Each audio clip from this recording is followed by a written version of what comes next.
नमस्कार, स्वागत है आपका। खबरें अभी तक देख रहे हैं आप। मैं आपके साथ मुमताज खान और इस वक्त मैं हाजिर हूँ अपनी बेहद खास पेशकश लेकर आपके दरमियान, जिसका नाम है खबर की तह तक।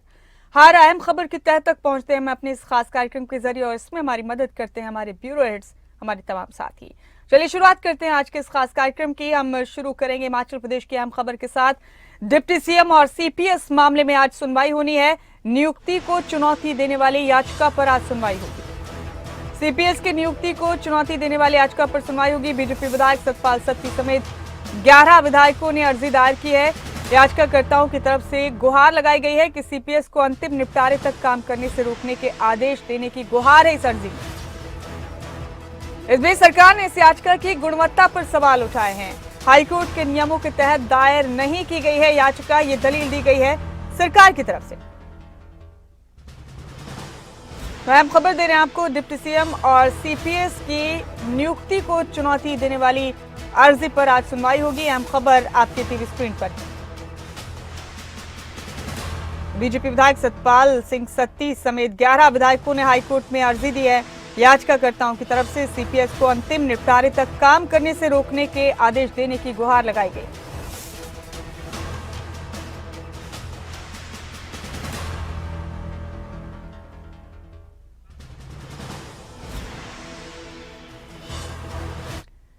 इस बीच आपको बता दें कि हमारे तमाम अहम साथी हमारे साथ जुड़ चुके हैं।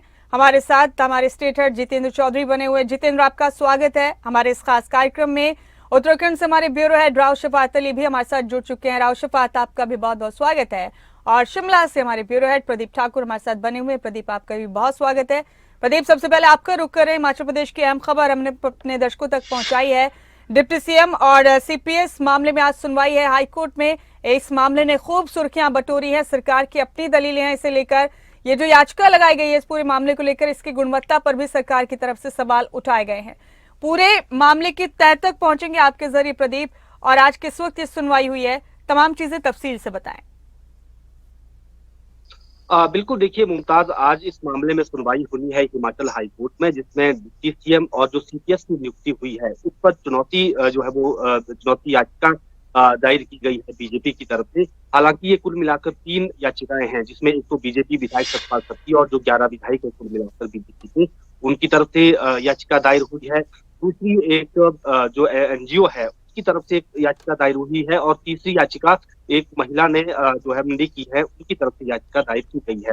तो कुल मिलाकर ये 3 याचिकाएं हैं और तीनों की सुनवाई एक साथ हो रही है शुरू से ही, जब से ये केस लगा है। और आज इस मामले में जो डिप्टी सीएम हैं उनको लेकर आगे की सुनवाई होनी है। बहस का दौर अब शुरू हो चुका है पिछले सितंबर महीने से ही, और पिछली बार जब 18 सितंबर को सुनवाई हुई थी तो उस दौरान यहाँ पर सत्र लगा हुआ था, विधानसभा का जो सत्र लगा हुआ था। तो ऐसे में उस दौरान इसके ऊपर आगे सुनवाई नहीं हुई थी, और अब इसको 3 अक्टूबर यानी आज के लिए इस सुनवाई को किया गया है।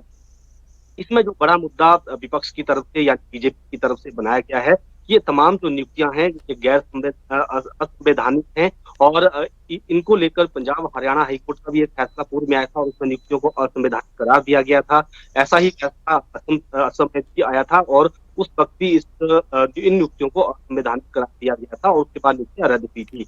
हालांकि हिमाचल प्रदेश की बात करें तो हिमाचल में सरकार की तरफ से ये तर्क दिया जा रहा है, और विधानसभा सत्र के दौरान भी मुख्यमंत्री सुखविंदर सिंह सुक्खू ने सदन के भीतर बाकायदा तर्क दिया था, और उन्होंने कहा था कि जो ये नियुक्तियां हमने की हैं ये ऑफिस ऑफ ऑफिस से बाहर हैं, और इनको हमने कोई राज्य मंत्री का दर्जा नहीं दिया है और ना ये संवैधानिक पद है। तो ये नियुक्तियां बिल्कुल उसके बाहर हैं। तो ऐसे में उन्होंने सदन के भीतर ये बात की थी। तो हम कह सकते हैं कि सरकार इसी पक्ष को हाईकोर्ट में भी रखेगी, और अभी भी जो याचिका में कहा गया है, खासतौर पर बीजेपी की तरफ से याचिका दायर हुई है बीजेपी विधायकों की तरफ से, उसमें उन्होंने ये मांग की है कि जब तक इस अंतिम निस्तारा नहीं हो जाता है तब तक सीपीएस को काम करने से रोका जाए, क्योंकि उसके पास सरकारी गाड़ियां हैं, उनको सचिवालय में बैठने के लिए कमरा दिया गया है, ऑफिस दिया गया है। तो ऐसे में उनको तब तक काम करने ना दिया जाए जब तक इसमें अंतिम निस्तारा नहीं होता है। डिप्टी सीएम को लेकर जो विषय चल रहा है उसमें ये दलील दी गई है कि डिप्टी सीएम कोई संवैधानिक पद नहीं है, और जो विधान में पद जो सरकार में होते हैं, मंत्री होते हैं, मुख्यमंत्री होते हैं, लेकिन डिप्टी सीएम कोई पद नहीं होता है। और डिप्टी सीएम ने बतौर सीएम जो शपथ ली थी, तो शपथ को लेकर आधार बनाकर में इस याचिका में जो है ये बात कही गई है। तो अब देखना ये होगा कि आज जो सुनवाई हुई है, क्योंकि बहस का दौर अब शुरू हो चुका है, उसमें आज क्या कुछ होता है। लेकिन इतना जरूर है कि पूरी नियुक्तियां विवादों में जरूर आ गई है और पक्ष के पास बड़ा मुद्दा हो गया है। और कह सकते हैं कि पूर्व में भी एक बार ये विषय उठा था, लेकिन उसमें नियुक्तियां रद्द नहीं हुई थी। और 2012 से 17 का स्वर्गीय वीरभद्र सिंह की सरकार थी, उस दौरान भी सीपीएस बने हैं, उस दौरान भी याचिकाएं दायर हुई है। एक याचिका 2017 में ही जो एनजीओ थी उसकी तरफ से दायर की गई थी। प्रदीप, सरकार ने तो इस याचिका को लेकर इस तरह भी ऐतराज जताया कि हाईकोर्ट के नियमों के तहत याचिका दर्ज नहीं कराई गई है। इसको लेकर क्या दलील दी गई है सरकार की तरफ से?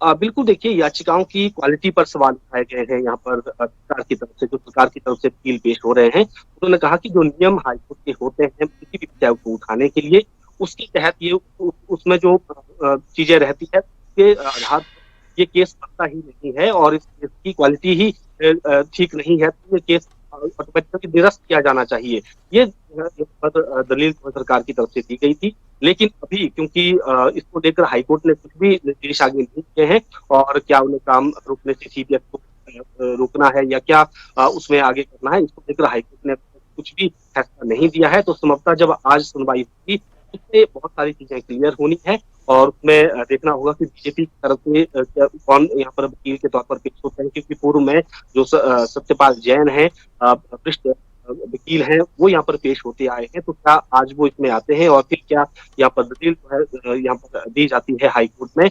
लेकिन इतना जरूर है कि आज की सुनवाई पर बहुत कुछ निर्भर करेगा कि इस केस के आगे कितने मैच्योरिटी है, कितने लेवल तक देखते हैं आज किसकी तरफ से क्या दलीलें पेश होती हैं, इस मामले में आगे क्या होगा। बेहद शुक्रिया प्रदीप आपका इस अहम खबर की तह तक जाने के लिए, बहुत बहुत शुक्रिया आपका। और इस बीच हम उत्तराखंड का रुख करते हुए आपको बता दें कि उत्तरकाशी चीन से सटे सीमावर्ती गांव में फिर से रौनक लौट आई है। देश के सीमावर्ती गांव के विकास के लिए एक योजना बनाई गई है। केंद्र सरकार ने वाइब्रेंट विलेज योजना तैयार की है और चीन सीमा से लगे जादुंग गांव को फिर से बसाने की तैयारी है। इस योजना के तहत गांव के खंडहर घरों का जीर्णोद्धार किया जाएगा, रिनोवेशन किया जाएगा। केंद्र सरकार की इस योजना के साथ ही राज्य सरकार ने भी पहल की है। राज्य सरकार ने भी जीर्णोद्धार करने के लिए 10 करोड़ का बजट रखा है। आपको ये बता दें कि 1962 के भारत चीन युद्ध में कभी ये सीमावर्ती गांव निलांग और जादुंग खाली हो गए थे। तो अब इन गांवों में रौनक लौट आएगी, ऐसी उम्मीद है सभी को। राव शफात अली हमारे ब्यूरो हेड उत्तराखंड से हमारे साथ बने हुए हैं। राव, काफी अहम खबर मिली है राव शफात आज उत्तराखंड के हवाले से। उत्तरकाशी चीन से सटे सीमावर्ती गांव में फिर से रिनोवेशन की तैयारी है। केंद्र सरकार ने इसके लिए एक अहम योजना बनाई है और खास बात यह है कि स्टेट गवर्नमेंट ने भी इसके लिए इनिशियल लिया है। कैसे समझेंगे इस खबर को राव शफात? किस तरह से तैयारी की जा रही है इन बर्बाद हो चुके गाँव को फिर से आबाद करने के लिए? क्या हुआ था इन गाँवों के साथ, तफसील से बताइए। मुमताज, देखिए, बहुत ही महत्वपूर्ण ये योजना है और केंद्र सरकार की वाइब्रेंट विलेज योजना ये राज्य सरकार के सहयोग से चलाई जाती है और इसका 5 साल का टारगेट रखा गया है कि जो सीमावर्ती क्षेत्र हैं, जो खाली हो चुके हैं गांव, उनको दोबारा से आबाद किया जाए। वहां जो भवन जर्जर हो चुके हैं उनको जीर्णोद्धार किया जाए, रेनोवेट किया जाए। इसके साथ जो पर्वतीय क्षेत्र हैं, जो दूरस्थ के गांव हैं, उनको दोबारा से आबाद किया जाए। तो ये योजना अलग अलग जहां भी पर्वतीय क्षेत्र है वहां पर चलती है केंद्र सरकार की ओर से और 2022-23 में इसकी शुरुआत हुई थी और 5 साल का ये टारगेट रखा गया था कि जो सीमावर्ती क्षेत्र है उनको दोबारा से जो मकान है वहां पर या जो आबादी खत्म हो चुकी है, लोग पलायन कर चुके हैं, उसको रोका जाए। तो अब उत्तरकाशी जिला पड़ता है, यहीं पर निलांग और जादुंग गांव पड़ता है। 1962 की बात करें मुमताज, तो चीन भारत का जब युद्ध हुआ था तो इन घाटी में करीब 50 परिवार रहा करते थे, लेकिन इस घाटी को खाली करा लिया गया था उस वक्त में। और उसके बाद से जो पलायन हुआ, थोड़े जो परिवार बचे वो भी शहरी क्षेत्रों में आकर के बच गए। लेकिन ये बहुत पुराने गांव हैं, बहुत परंपरागत ये गांव रहे हैं और जो पर्यटक हैं यहाँ जाना भी चाहते हैं, लेकिन अभी रहने की व्यवस्था ऐसी नहीं है। दूसरा सीमावर्ती क्षेत्र है, क्योंकि अंतर्राष्ट्रीय सीमाओं से मिलते हैं, चीन की सीमा से मिलते हैं, तो एक तरीके से ये जो गांव हुआ करते थे पुराने वक्त में, तो ये प्रहरी के तौर पर भी हुआ करते थे, भारत की रक्षा और सुरक्षा के लिए भी हुआ करते थे। तो अब इन्हीं गांव को दोबारा से रेनोवेट किया जाएगा। जो घर है, करीब ऐसे 10 घर चिन्हित किए गए हैं, 6 घर पूरी तरह से जर्जर हो चुके हैं। जो जादुंग गांव है, यहाँ पर इनका जीर्णोद्धार होगा, क्योंकि लकड़ी और पत्थर से बने हुए पुरानी प्राचीन शैली से बने हुए हैं और उसी तरह से इनको बनाया जाएगा। इसके साथ ही जो लाल देवता मंदिर है उस मंदिर का भी जीर्णोद्धार किया जाएगा। यानी कह सकते हैं कि ये जो गांव है वीरान हो चुके थे, भूता हो चुके थे, कोई सुख सुविधाएं यहाँ नहीं थी, लेकिन जो वाइब्रेंट विलेज योजना है अब उसके चलते ये गांव वापस से आबादी की ओर लौटेंगे, यहाँ पर रौनक लौटेगी और जो बुनियादी जरूरतें होती हैं इन गांव के लिए वो राज्य सरकार और केंद्र सरकार इन गांव में पहुंचाएगी। सड़क है, बिजली है, पानी है या फिर जो रेनोवेशन का काम है वो भी सरकार की ओर से किया जाएगा ताकि इन गांव को दोबारा से बसाया जा सके। तो ऐसे बहुत सारे गांव हैं उत्तराखंड में, लेकिन जो पहला चरण है उन पहले चरण में सबसे खास और महत्वपूर्ण जो गांव है उत्तरकाशी का, ये इसी गांव की मैं चर्चा कर रहा हूं और इसके साथ ही जो निलांग है, निलांग घाटी है, इसकी भी मैं चर्चा कर रहा हूं। तो दोनों ऐसे क्षेत्र हैं जिन पर राज्य सरकार और केंद्र सरकार मिलकर के काम कर रही है। जी, बेहद शुक्रिया आराव शफात आपका इस बेहद अहम खबर की तह तक जाने के लिए, आपका बहुत बहुत शुक्रिया। और इस बीच हम चंडीगढ़ से एक अहम खबर आपको बताएंगे। Water practice South Asia head Sumila Guliani आज पंचकुला पहुंचेंगी। वर्ल्ड बैंक वॉशिंगटन से सिंचाई भवन पंचकुला पहुंचेंगी आज सुमिला गुलियानी। सिंचाई विभाग में सीएम एडवाइजर देवेंद्र सिंह के साथ उनकी बैठक होगी। कमिश्नर पंकज अग्रवाल भी इस बैठक में मौजूद रहेंगे। आपको ये भी बता दें कि सिंचाई विभाग के engineer in chief Satvir Kadian समेत कई अधिकारी भी इस दौरान मौजूद रहेंगे। मुख्यमंत्री के मुख्य प्रधान सचिव राजेश खुल्लर के साथ भी सुमिला गुलियानी की मुलाकात होगी। आपको ये भी बता दें कि पानी की बचत को लेकर अहम चर्चा की जाएगी आज की इस बैठक में। हरियाणा को वाटर सिक्योर स्टेट बनाने से जुड़े पहलुओं पर भी चर्चा संभव। हमारे स्टेट हेड जितिन चौधरी बने हुए हमारे साथ। Jitin, water practice South Asia head Sumila की ये बैठक काफी अहम मानी जा रही है। वाटर सिक्योर करने के लिए, पानी की बचत के लिए चर्चा संभव है और हरियाणा में भी इसे लेकर कई अहम पहलुओं पर चर्चा मुमकिन है। आज की इस बैठक में किस तरह समझेंगे जितेंद्र इस खबर की अहमियत को, कैसे जाएंगे इस खबर की तह तक? हरियाणा को भी वाटर सिक्योर बनाने के लिए काफी अहम चर्चा की जा सकती है, जरा तफसील से बताइए।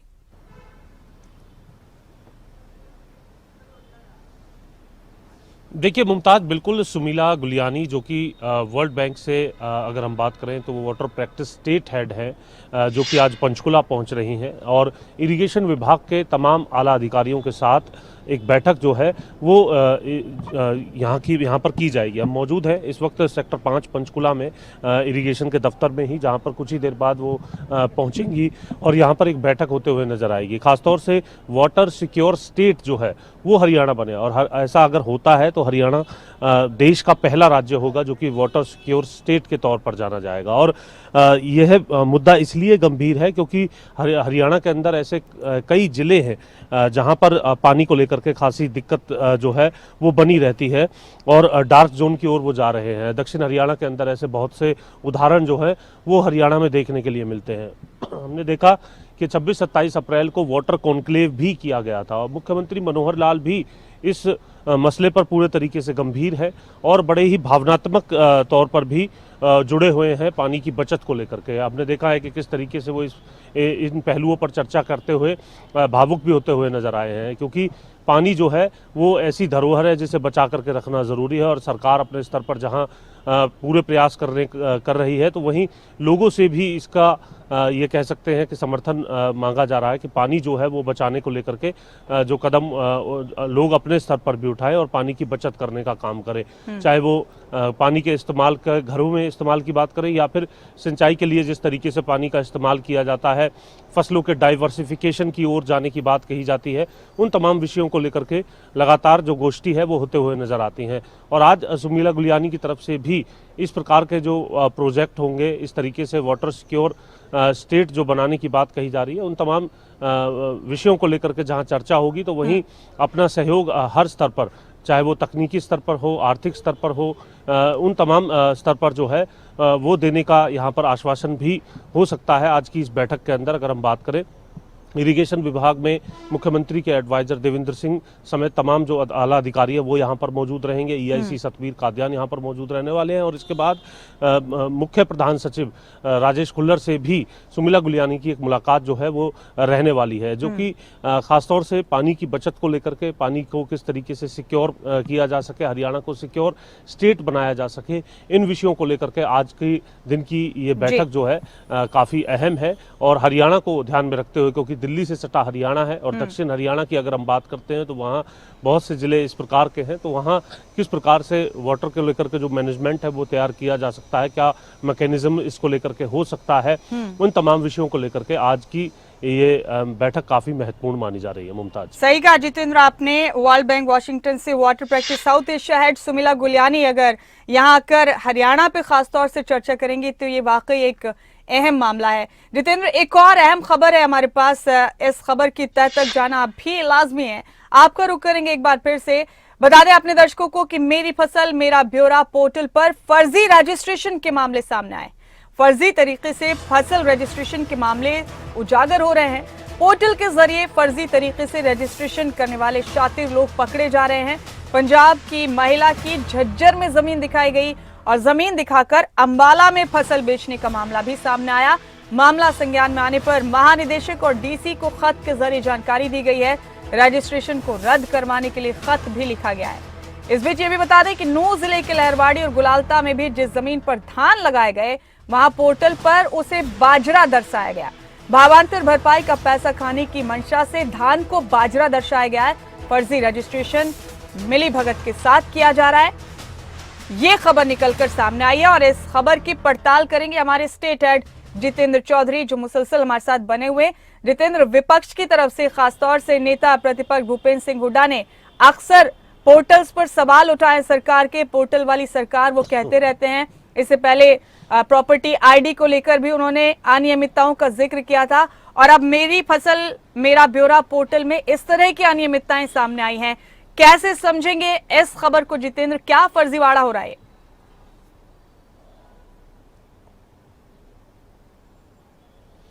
देखिए, बिल्कुल मुमताज, आपका वाजिब सवाल है और सवाल इसलिए भी क्योंकि ये सवाल सत्ता पक्ष के सामने विपक्ष भी उठाते हुए नजर आता है। और इस खबर को भी अगर हम देखें तो इस खबर के भी दोनों पहलुओं के मुताबिक जो है वो सवाल यहाँ पर हो सकते हैं। सत्ता पक्ष के तौर पर अगर हम इसको देखें तो सत्ता पक्ष की तरफ से ये कहा जा रहा है कि ये जो पोर्टल है, कहीं ना कहीं पोर्टल में जो रजिस्ट्रेशन जो किया जाता है, ज़मीन की फ़र्द से लेकर के आधार कार्ड तक की जो तमाम ये कह सकते हैं दस्तावेज जो लिए जाते हैं, उनके ज़रिए ही इस प्रकार के शातिर लोग जो हैं अब अपनी जो मंशा है उसमें कामयाब होते हुए नज़र नहीं आ रहे हैं। क्योंकि पंजाब की ये महिला थी जिसकी तरफ से झज्जर में ज़मीन दिखाई गई, ऐसी जगह दिखाई गई जहां पर धान की जो बुआई है वो बहुत कम जो है की जाती है, और उसके बाद उसे अंबाला में बेचने का प्रयास किया गया, लेकिन इसमें वो पूरे तरीके से कामयाब नहीं हो पाई। और कहीं ना कहीं इसको लेकर के ये माना जा रहा है कि पोर्टल की वजह से ही ये जो पूरा प्रोसेस है वो अभी तक सामने आया है। हालांकि इस रजिस्ट्रेशन को किस प्रकार से किया गया, इसके पीछे की बड़ी वजह ये जो ज़रूर सामने आ रही है कि इस प्रकार का रजिस्ट्रेशन कराते वक्त कहीं ना कहीं निचले स्तर पर जो मिलीभगत है उसके बगैर ये संभव नहीं हो सकता। इसी प्रकार से नूंह जिले के अंदर भी जो दो गांव है, लहरवाड़ी की बात करी, गुलालता की हमने बात करी, वहाँ पर भी इसी प्रकार जो धान की जो बुआई है वो होने के बावजूद दूसरी तरफ बाजरा जो है वो पोर्टल पर दर्शाया गया है। इसके पीछे भी मिलीभगत बताई जा रही है निचले स्तर पर, चाहे वो पटवारी के स्तर पर कोई मिलीभगत हुई है या फिर पोर्टल के स्तर पर कोई मिलीभगत हुई है। उस मिलीभगत के बाद इस प्रकार की घटना को अंजाम दिया गया है, लेकिन वह भी जो है संज्ञान में आ चुकी है, उस पर भी कार्रवाई की जा रही है। बाजरे की फसल दर्शाने के पीछे मुमताज मकसद यही था कि सरकार की तरफ से जो भावांतर का जो रेट है वो तय कर दिया गया है। करीब 600 रुपये के आसपास जो है सरकार सीधे उन किसानों के खाते में जो है पैसा ट्रांसफ़र कर रही है जो बाजरे की फसल जिन्होंने लगाई है, और वो अपनी फसल जो है चाहे वो प्राइवेट लोगों को बेचें या मंडी में, उनको एक भावांतर का एक तय जो ये कह सकते हैं कि रुपए हैं वो उनको दिए जा रहे हैं। इसका फ़ायदा उठाने के लिए इस प्रकार का जो ये कह सकते हैं पूरा जो घटनाक्रम है उसे रचा गया है छात्र लोगों की तरफ से, लेकिन यह भी अब कहीं ना कहीं संज्ञान में आ चुका है और इस पर भी कार्रवाई की बात कही जा रही है। ये कह सकते हैं कि एक और जहां पोर्टल पर विपक्ष सवाल उठा रहा है, तो वहीं सत्ता पक्ष का ये कहना है कि इस प्रकार के लोग अब अपनी मंशा में कामयाब नहीं हो पा रहे हैं। तो वहीं विपक्ष के स्तर पर अगर हम देखें विपक्ष की तरफ से, तो उनका ये मानना है कि पोर्टल होने के बावजूद भी आखिर इतने लूप होल्स अगर हैं, अगर मिलीभगत से ये तमाम चीजें तोड़ी जा सकती हैं, तो फिर पोर्टल का औचित्य क्या है। जी जी, देखते हैं अब इस पोर्टल वाली जंग में सरकार की तरफ से और क्या कुछ कहा जाता है और ये जंग आगे जाके और लंबी होती है या नहीं। बेहद शुक्रिया जितेंद्र आपका इस खबर की तह तक जाने के लिए। अब हम रुख करेंगे अपने इस खास कार्यक्रम में पंजाब का। पंजाब में मुख्यमंत्री और राज्यपाल के बीच विवाद का मामला है जो थमने का नाम नहीं ले रहा। भगवंत मान और राज्यपाल बनवारी लाल पुरोहित के बीच तनाजा थम नहीं रहा। पटियाला में कार्यक्रम में सीएम भगवंत मान ने राज्यपाल पर तंज कसा। उन्होंने कहा कि हमारे कर्जा लेने की बात करते हैं, हम तो उनके कर्जे दे रहे हैं, उनके बोए कांटे साफ कर रहे हैं। तो पंजाब से अहम खबर है आपके टीवी स्क्रीन पर। मेरी साथी हरसिमरत पॉल मेरे साथ बनी हुई हैं। हरसिमरत, पंजाब में बिल्कुल वही तस्वीर नजर आ रही है मुख्यमंत्री और गवर्नर के बीच वाद विवाद की, जो दिल्ली में हम अक्सर देखते हैं। आम आदमी पार्टी की सरकार दिल्ली में भी है, आम आदमी पार्टी की सरकार पंजाब में भी है, और यही विवाद जो दिल्ली में था वो पंजाब तक भी आ पहुंचा है। अभी ताजा मामला क्या है? मुख्यमंत्री और गवर्नर के बीच कर्जे को लेकर बयानबाजियों का दौर तेज है, जरा तफसील से बताइए। जी बिल्कुल, गवर्नर और पंजाब के मुख्यमंत्री भगवंत मान के बीच जो टसल है वो काफ़ी समय से देखने में आ रही थी। अभी पिछले दिनों की बात की जाए तो कभी गवर्नर प्रेस कॉन्फ्रेंस कर देते थे तो उसका जवाब मुख्यमंत्री देते थे, तो कभी मुख्यमंत्री कुछ कह देते थे तो उसके जवाब में गवर्नर प्रेस कॉन्फ्रेंस कर देते थे। हाल ही की अगर बात की जाए तो तकरीबन 16 चिट्ठियाँ जो हैं वो गवर्नर ने लिखी थी जिसका कि जवाब नहीं दिया गया, तो उन्होंने इसके बारे में भी जिक्र किया। फिर मुख्यमंत्री ने इसके बारे में जवाबी प्रेस कॉन्फ्रेंस करके बताया कि उन्होंने आधे से ज्यादा चिट्ठियों का जवाब दे दिया है। पर अभी पिछले दिनों की बात की जाए तो 16 के 16 चिट्ठियों के जवाब जो हैं वो मुख्यमंत्री ने खुद बताया कि वो दे चुके हैं। वहीं अगर हालिया मामले की मैं बात करूं तो पिछले दिनों पंजाब के मुख्यमंत्री भगवंत मान ने आरडीएफ का मुद्दा उठाया था। इसको लेकर के उन्होंने गवर्नर बनवारी लाल पुरोहित को चिट्ठी लिखी थी कि वो राष्ट्रपति और प्रधानमंत्री से आरडीएफ जो कि पंजाब का रुका हुआ है उसको लाने की बात करें और उसको पंजाब में लाया जा सके ताकि रूरल डेवलपमेंट जो है वो हो सके, क्योंकि ये फंड काफी समय से रुका हुआ था। तो इसके जवाब में अब बनवारी लाल पुरोहित जो कि गवर्नर है पंजाब के, उन्होंने कहा कि पहले आपने जो 50,000 करोड़ रुपए का अभी तक कर्जा ले लिया है पंजाब के लिए उसके बारे में जानकारी दे। तो बीते दिन पटियाला में एक सुविधा केंद्र जो है वो खोला गया था, अस्पताल एक नया उसका ब्लॉक का उद्घाटन किया गया था। वहां पर स्टेज से मुख्यमंत्री भगवंत मान ने ये बात कही है कि मैं आपको मंगलवार यानी कि आज के दिन जो है वो सारे कर्जे की रिपोर्ट दे दूंगा। हालांकि मैं आपको ये भी बताऊं कि इससे पहले वित्त मंत्री हरपाल चीमा की तरफ से ये बयान दिया गया था और उसमें सारे आंकड़े पेश किए गए थे कि अभी तक तकरीबन 50 नहीं बल्कि 47,000 करोड़ का कर्जा लिया गया है, जिसमें 27,000 की अगर बात की जाए तो वो पैसे जो हैं वो पिछली सरकारों ने जो कर्ज लिया था उसके ब्याज के भुगतान में निकल गए। इसके बाद उन्होंने चालू वर्ष और बीते वर्ष के भी कर्जे के बारे में बताया था। तो इस तरह से टसल जो है लगातार होती हुई नजर आ रही है। फिलहाल आज का समय मुख्यमंत्री ने दिया है, अब देखना होगा कि उसका जवाब जो है वो प्रेस कॉन्फ्रेंस करके देते हैं या फिर जो चिट्ठी है वो भिजवा दी जाएगी। जी हमारी नजर बनी रहेगी आखिर क्या जवाब दिया जाएगा। बेहद शुक्रिया हरसिमरत आपका इस खबर की तह तक जाने के लिए, बहुत बहुत शुक्रिया। इस बीच नूह से एक बड़ी खबर मिल रही है। मामून खान की जमानत पर आज सुनवाई होगी। नूह कोर्ट में अब से थोड़ी ही देर में सुनवाई होने वाली है। एफआईआर संख्या 137 और 148 पर आज बहस होगी।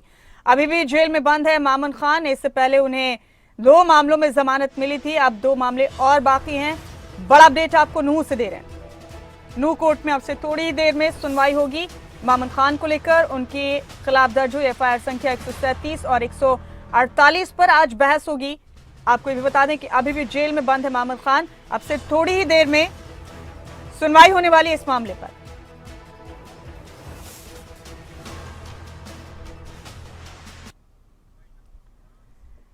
इसी के साथ हमारी आज के इस खास पेशकश में फिलहाल मेरे साथ इतना ही। मैं अपने सभी साथियों का शुक्रिया अदा करती हूं। तमाम अहम खबरों की तह तक जाने के लिए आप सबका बहुत बहुत शुक्रिया।